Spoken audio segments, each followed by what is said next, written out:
So today we're going to chat about the big upset of the day. Obviously, Uruguay getting one over Fiji. I'm just going to put that on the board here so we can have a look at it. I'll put my banner up here. Uruguay stunned Fiji, and as you all know, Uruguay are my tier 2 team that I started supporting at the start of this World Cup. So yeah, it just sees. Hey Joe, how's it going?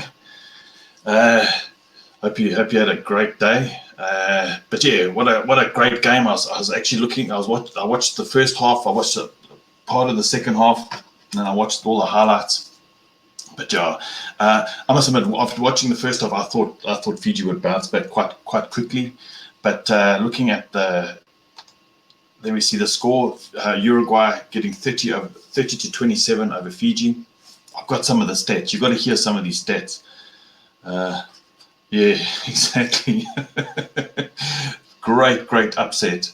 You're lucky it wasn't Japan over Ireland, because don't worry, I've been there, so I've seen Japan beat the Springboks.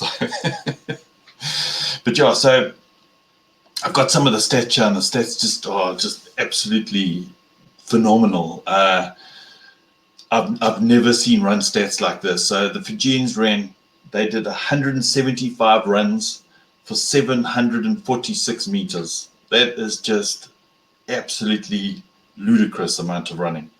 As opposed to 99 runs from Uruguay with 288 meters. Literally, it's almost 3 times the amount of run meters that Fiji did over Uruguay. I was looking at, but its turnovers conceded 28 by Fiji. 28 turnovers conceded. I was looking at the tackle stats.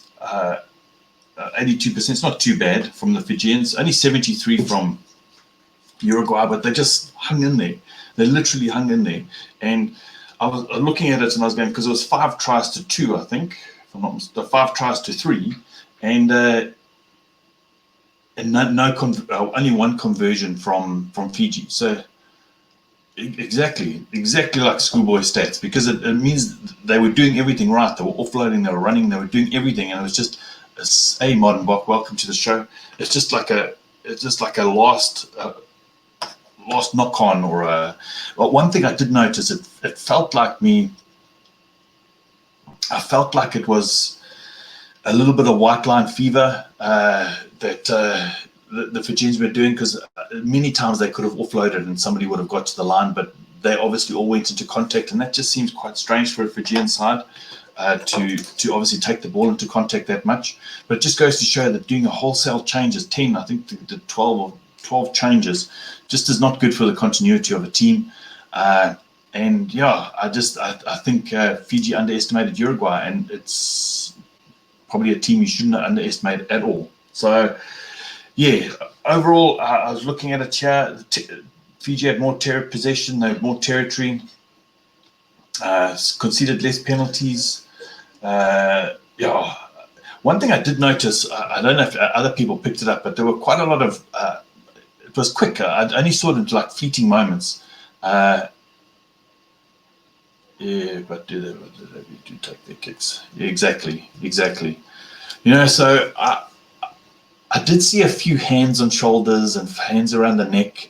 That weren't being picked up. I only picked it up twice in the first half. I saw Uruguayan player having hands around the neck at tackle time, and it just wasn't picked up there and then. It didn't seem overly harsh, but maybe there should have been a little bit of a warning for the highness. But at the end of the day, you can't take anything away from Uruguay. Yeah, exactly. Heart and passion. That's what it's all about. You know, when all the players are crying after the game, then you know it really meant something. Because Uruguay are not known to take on it. Would never be known to beat a team like Fiji. Okay, it's not the biggest upset I've ever seen at Rugby World Cup. I think the Boks have that record in spades. So yeah, but yeah. It was a cracker of a game. Just goes to show anything can happen on the day. It looks like Canada now must, because obviously Italy also did 10, 13 changes. Maybe Canada, I know Canada just doesn't have exactly. I've actually got that as a topic, Joe.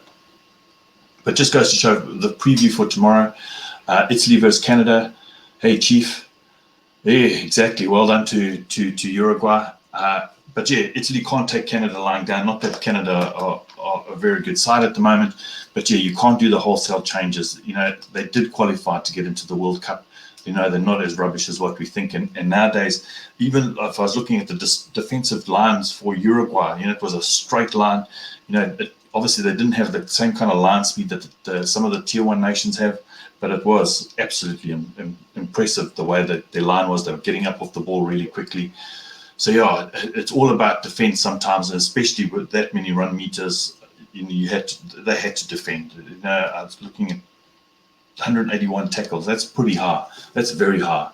So yeah, overall great game. But yeah, I think tomorrow it puts a little span in the work for Italy, Canada. I'm sure Canada may think that they could actually get an upset here.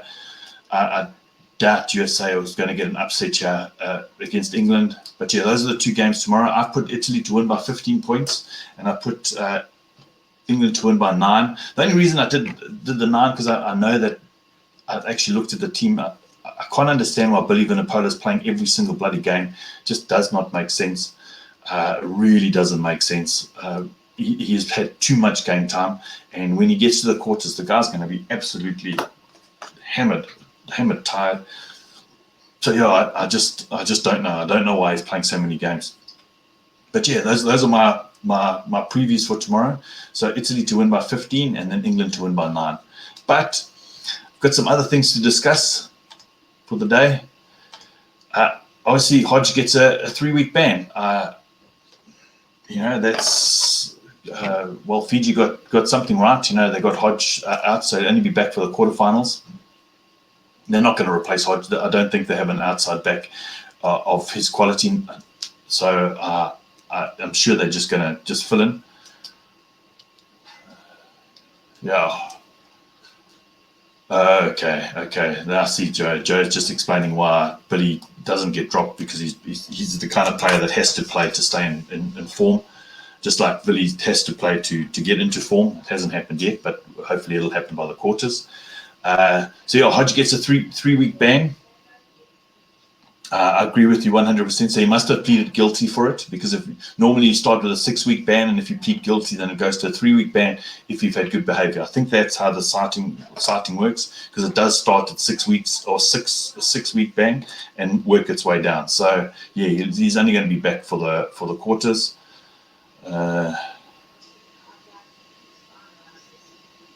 He is playing this weekend, Billy Vunipola. I think he is playing this weekend. So yeah, Hodge gets a 3-week ban. The other big thing was I only saw I saw the Samoa duo get citations for red cards. I didn't actually see the rest of the story. So I think Joe was putting there that it looks like it's 3 players that have been cited. Definitely, those first 2 that I saw were definite red cards in my book. So yeah, I think we're going to have a few. Yeah, I agree with you there. So yeah, yeah, I think he's more like that. If you look there in the comments, that Joe's talking about Billy Vunipola, very similar to CJ Stander, who forgot how to pass when he was 3, and he doesn't know how to pass, and he knows how to run into contact. So yeah, Samoan players also been cited after the match. But let's be honest, if we were looking at that game, those were red cards inside the game. I was actually thinking about it today, because a lot of people have been talking about a red card really destroys the outcome of a game. So I was thinking maybe we should go back to every offence is a yellow card offence. So if you hit someone in the head, it's a yellow card first instantly, and if you have 2 yellow cards in a game, then it's a red card. I'm thinking maybe that might be a way of doing it. I'm not 100% sure, and then people can be cited after the game for bans and stuff like that. But during the course of the game, everything's a yellow card unless you get 2 yellow cards, and that's an automatic red card. I don't know, what do you guys think? To try not have a situation where you have 15 on 14, unless a player really does something completely bonkers. But then the coach can manage that. So if somebody has had a yellow card, then you can maybe bring him off and swap him up a lot earlier, and then we end up having fair contests during the game. I don't know what your guys' thoughts on that is. Yeah, something like that. You get cited during the game or after the game, but play carries on. My only concern with that is a lot of the professional fouls that happen really close to the line. We've seen it, hands in the ruck and stuff like that. The real professional fouls, like what Pimpy did, and he should have been sent off, a professional foul. I'm just concerned that those are going to happen during the game, and they're not really citable offences after the game because it's not dangerous in any way. So they're not going to really get the lengthy bans. So we still need to be quite strict. So I think yellow cards are important, or I think some people are saying red cards 20 minutes, but that doesn't make sense to me because essentially, there has to be a way that we can deal with it. But I like an idea of where something gets written down, but there must be some kind of penalty during the game for a professional foul. Sometimes the professional foul is a yellow card and a penalty try. So we've got to see how that works. But yeah, I'm glad that the citations have happened and that people obviously start bringing their tackles down a little bit lower. Then I have to chat about this because this was one of the news items that came up. An Irish rugby writer says the All Black haka has to stop an unfair advantage. And you know what? Pre-yellow as the players is on warning. If they do step out of line, then straight yellow. Okay. No, that does make sense. I'm sure there must be a better way of having it so that we have a way of keeping 15 on 15 as much as possible. Look, if something's really bad, then something needs to happen. But yeah, it's just a way of trying to keep 15 on 15, and that might be a way of doing it. But yeah, that could be a discussion for another night. We could actually talk about that for quite a while. But yeah, I just want to talk about this unfair advantage. Yeah, maybe it is. Maybe it is an unfair advantage, but I really couldn't give a stuff. I want to see it. That's just who I am. My whole family enjoys watching it, and I think it just amps us all up for the game. And so yeah, that's my opinion about the haka. Maybe I do think it does give an advantage to the All Blacks, but that's the whole mystique around the team. You know what I mean? They are the best.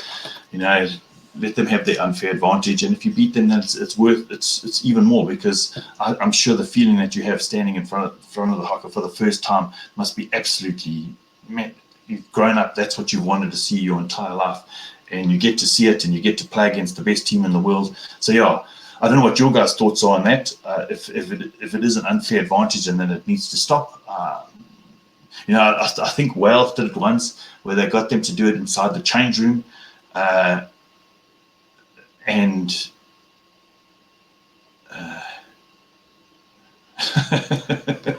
there's a lot of people out there. It's amazing when they really come out of the woodwork when there's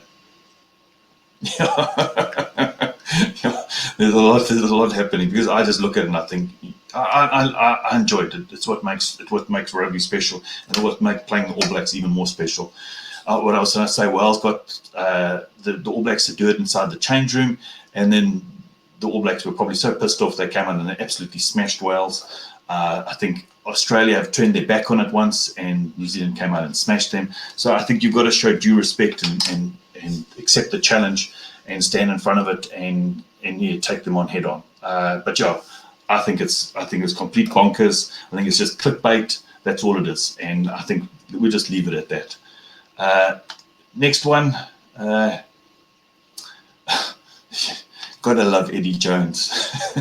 15 Donald Trumps. Come on, you couldn't think of any worse insult to give someone. 15 Donald Trumps on the field. Bloody hell. But yeah, Gary Gold, who's obviously the USA coach, the South African coach, he hasn't obviously stepped up to that. He hasn't really been caught up in that hoo-ha, because it's the Eddie Jones circus.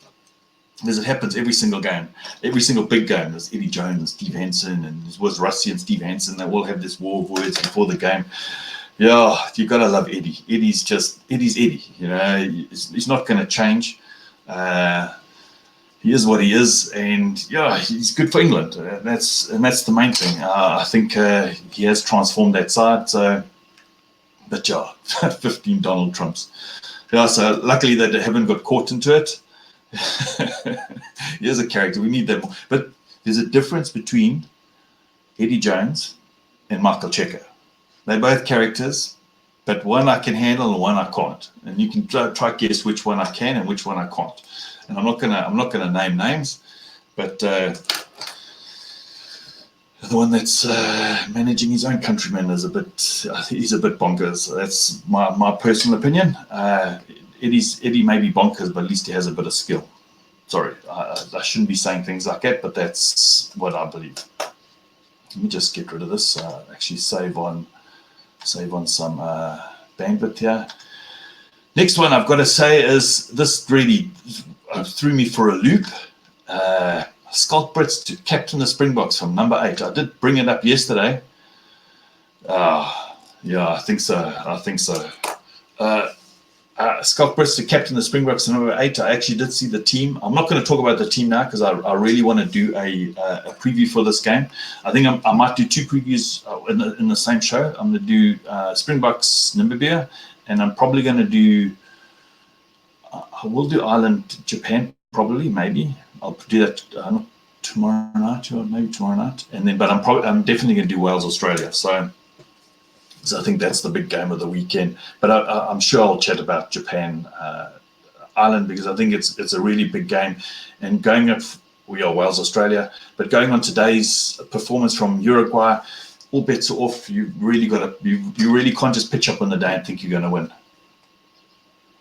Yeah, I honestly believe it. It was the first time I've ever seen the bench never have a replacement hooker. And that was what drove me for a loop, because normally your 16 is your hooker and the 16 is Steven Kitsoff. So it was kind of like, okay, that's kind of weird. But yeah, for me, Schalk is in the front row. The scrum is very weak. The one thing I like about Schalk Brits is he's really good at line-out throws. The guy is absolutely sublime when it comes to line-out throwing. I think he is by far our best line-out thrower. Yeah, and he's a strong ball carrier. So yeah, I think he brings other skills, and maybe at 8, eight's a weird position, but maybe he'll do really well at it. I would have maybe seen it somewhere else, but he's not really a fetch or a loose forward or some stuff like that. But yeah, I think it's a fairly good balance with Kwagga and it's the only way Fiji could possibly get back into the game. Joe, you're right. Yeah, he has I honestly feel that he does have the best line-out throwing, Schalk Brits. And look, at the end of the day, the guy's got so much skill. If you lose one of them, I think one of our hookers, Schalk Brits, is a really good replacement.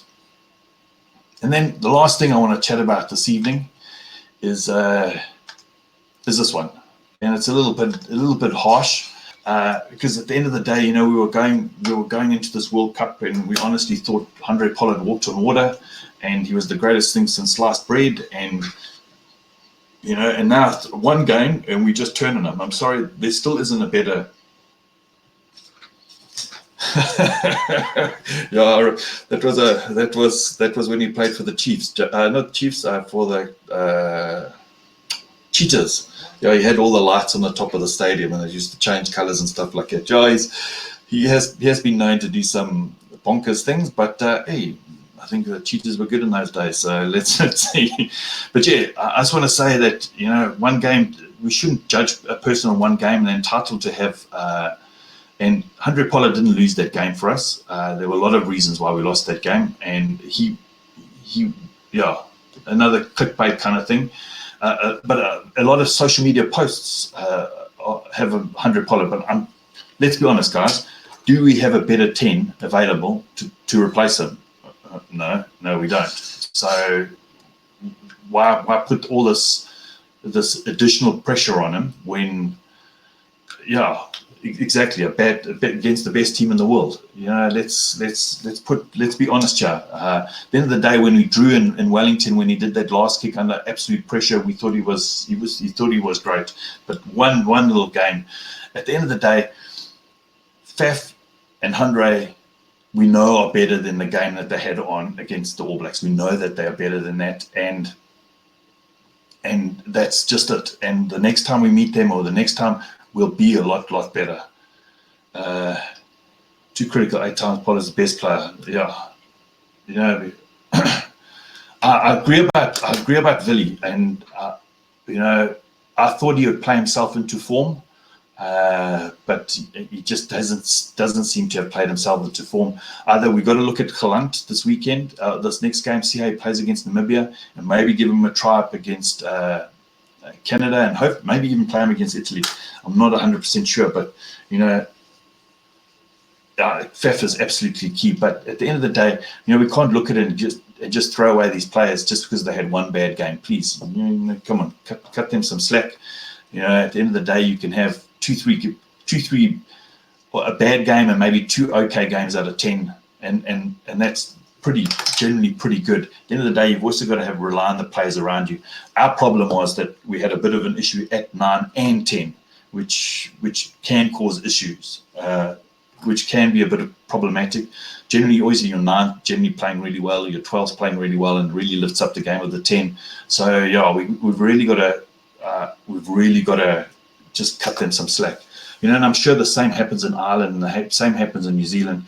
You know, like if Johnny Sexton's not having a great day, then Carvery's the next best thing. So yeah, I agree. Yeah, exactly. You know, you're allowed to have 1 or 2 bad days, and that's it. Yes, when it gets to the quarters, then we're hoping that you have 3 sublime games in a row. You know, let's have your bad games and your pool games, and when we get to the quarters, everyone's on thing. Because you know, my policy when it comes to rugby, and I'll be honest, this is how I believe it, is I love beating the All Blacks. I'm going to be honest. I love my team beating the All Blacks. I think it's the best thing in the world, and I love my team beating Ireland, and I love my team beating Wales. But I love beating them when Wales, Ireland, and New Zealand have the absolutely best team on the field. I mean, New Zealand are their absolute best, and that's when I like South Africa to beat them. So there's no excuses at the end. Best team won on the day, and that's the way I like to see it. So I don't get into this thing saying, well, I'm hoping he has a bad day. I'm hoping he has a bad day. I want to see the most entertaining game in the world with 30 players that are absolute peak, where you get right to the end and you think, what the hell have I just watched? And I'm sure most of you are all the same. I think so too. James Ryan, I'm telling you, Joe, will be World Rugby Player of the Year in the next 2 to 4 years. I honestly believe that he will be the next, maybe not the next, but he will be the Ireland captain in 4 years. Probably for the next World Cup, he'll be the Ireland captain. I honestly believe that. Exactly. That's the goal. Everyone wants to beat New Zealand, and pity for New Zealand, but they are the best. Let's be completely fair and honest. 9 times out of 10, they're going to win every single game. They've got a 90% win record, I think, for the last couple of years, 80 to 90%, I think it is. And no professional sports team in the world has that kind of success for 10 years. Through different coaches, through different structures, through different players. So yeah, they're doing something 100% right. But yeah, I think, I honestly think James Ryan is the next big thing to come out of Ireland. I really do honestly believe that he is the next Brodie Retallick. But the same breath, I feel the same about Archie Snyman. I don't think he'll be captain, but I think he's our next Brodie Retallick is Archie Snyman. Yeah. I honestly think that. Do you think, Joe, maybe he might be the Lions captain when they tour South Africa? I don't know about that. That might be a big thing.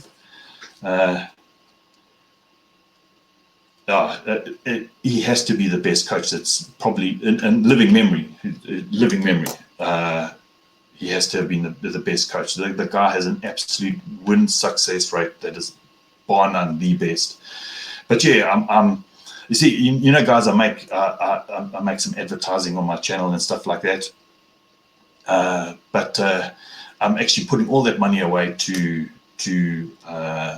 to actually save up to watch the Lions. I'm going to make sure that I get to watch every single game here in South Africa. It's only a flight for me, so I'm going to try to save money and watch that. So, Joe, you don't think he's going to be the next British and Irish Lions captain? That's interesting. Who do you think it'll be? Owen Farrell?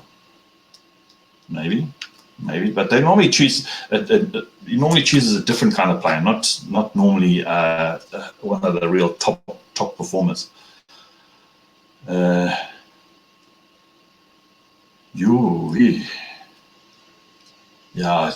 I'd love to see Beeston Tyrera end his career with the Lions.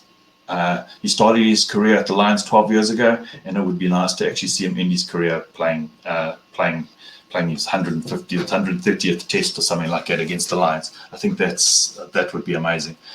But listen, guys, I never think I'm going to speak for longer than 10 minutes, and I end up speaking for 26 minutes already. So, I'm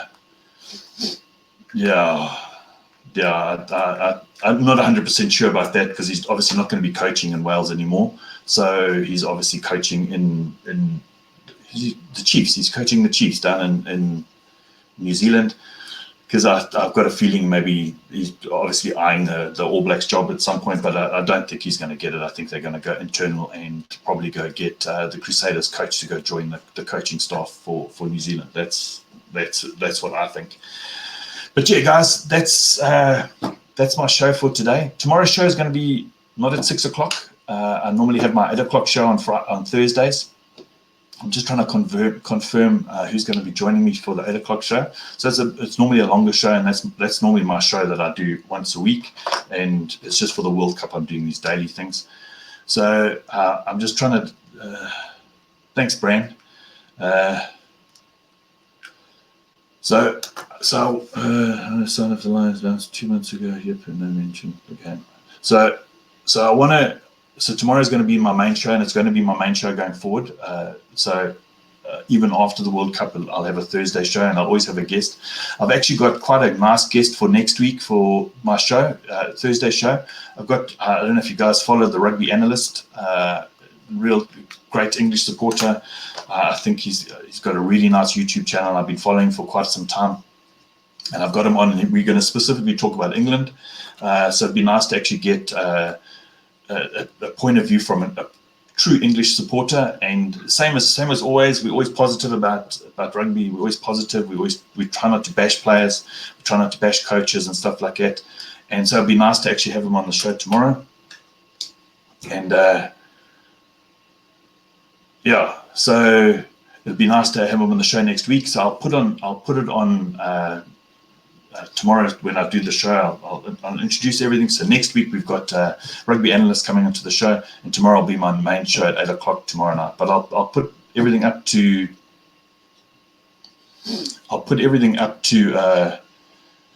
I've just forgotten my thing. I'm so hungry. I need to go eat my food. So yeah, guys, I'll put everything up on my channel so you can obviously tune in tomorrow. But listen, guys, I hope you have an absolutely wonderful day. I really enjoyed Uruguay beating Fiji today. It was a great upset. It was a really opened up the World Cup, and I have a feeling there'll be another big upset in the channel in the pool stages, and we've just got to see who it's going to be. Let's just hope it's not. I'm going to hope it's not South Africa. Joe's going to hope it's not. It's Ireland, and a few other players are going to have their teams. But listen, guys, I hope you have an absolutely wonderful day tomorrow. Enjoy the 2 games tomorrow, and just be kind to everyone. Chat soon. Cheers. Bye.